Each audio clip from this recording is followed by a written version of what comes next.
Bismillahirrohmanirrohim. Assalamualaikum warahmatullahi wabarakatuh.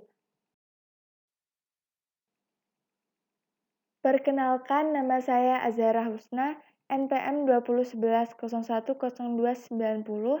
mahasiswi jurusan Pendidikan Agama Islam kelas G, semester 3. Di sini saya akan membahas materi fikih tentang puasa Ramadan kelas 8 SMP atau MTS. Tujuan pembelajaran ini, peserta didik diharapkan dapat menunjukkan sikap tunduk dan patuh kepada Allah Subhanahu wa Ta'ala, mempunyai sikap jujur, sabar, empati terhadap sesama, dan dapat menjelaskan ketentuan puasa Ramadan dengan benar.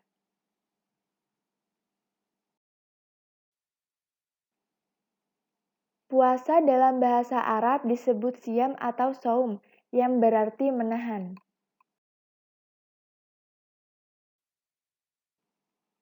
Sedangkan menurut istilah syariat Islam, puasa adalah suatu ibadah yang dilakukan dengan menahan diri dari segala sesuatu yang membatalkan puasa, mulai dari terbitnya fajar sampai terbenamnya matahari, disertai dengan niat karena Allah Subhanahu wa Ta'ala dengan syarat dan rukun tertentu.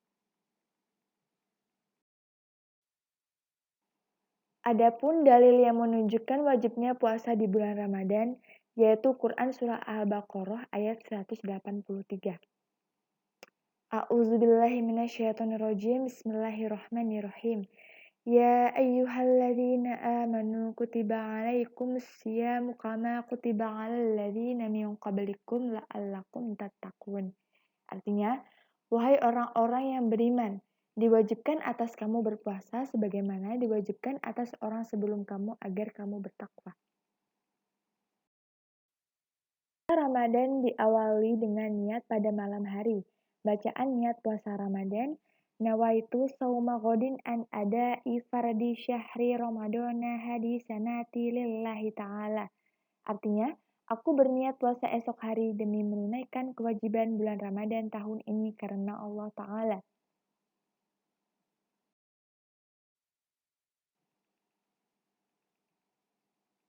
Syarat wajib puasa Ramadan antara lain, yang pertama, beragama Islam. Puasa hanya diwajibkan oleh orang yang beragama Islam. Yang kedua, balik. Yang ketiga, berakal dan mampu melaksanakan puasa.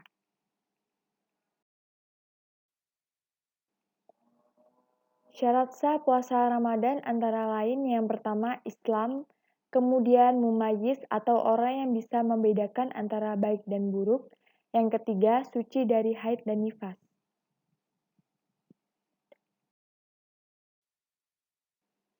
Rukun puasa. Yang pertama adalah niat dalam hati.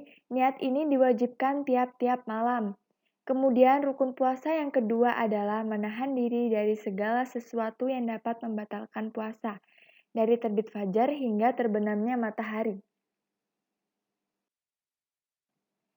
Orang yang boleh tidak berpuasa antara lain, yang pertama, orang sakit, kemudian orang dalam perjalanan atau musafir, kemudian yang ketiga adalah wanita haid dan nifas, wanita hamil dan menyusui karena dikhawatirkan mengganggu kesehatan dirinya dan anaknya, kemudian yang keempat, orang yang lanjut usia. Selanjutnya, denda atau kafarat puasa. Yang pertama, wajib mengqadha di hari lain sesuai dengan jumlah hari yang ditinggalkan, yaitu untuk orang sakit yang masih bisa sembuh dan juga untuk orang yang dalam perjalanan atau musafir dan juga untuk wanita hamil dan menyusui. Kemudian yang kedua, wajib membayar fidyah atau memberi makan kepada fakir miskin pada tiap hari yang ditinggalkan sebesar 1 mud atau setara dengan 6 ons. Yang pertama, untuk orang sakit yang tidak ada harapan untuk sembuh. Kemudian orang tua yang tidak mampu. Selanjutnya, sunah-sunah puasa. Yang pertama adalah makan sahur. Kemudian mengakhirkan makan sahur, menyegerakan berbuka, meninggalkan perkataan tidak baik seperti berbohong, mengumpat, memfitnah, dan sebagainya. Berbuka dengan yang manis, kemudian memberi makan orang lain untuk berbuka, dan juga berdoa saat berbuka.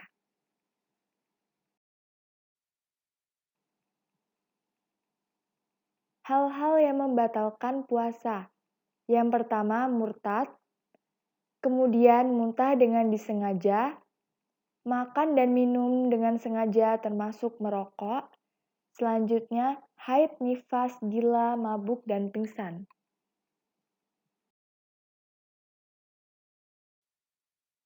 Hikmah puasa antara lain, yang pertama, dapat mendidik diri untuk bersabar dalam menghadapi cobaan. Yang kedua, dapat mendidik diri untuk bersifat amanah. Yang ketiga, dapat mendidik untuk tidak berdusta dan berkata keji. Yang keempat, dapat memelihara kesehatan tubuh. Yang kelima, dapat mendidik kita untuk disiplin.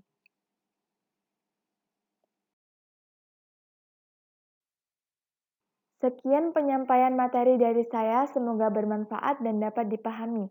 Terima kasih. Wassalamualaikum warahmatullahi wabarakatuh.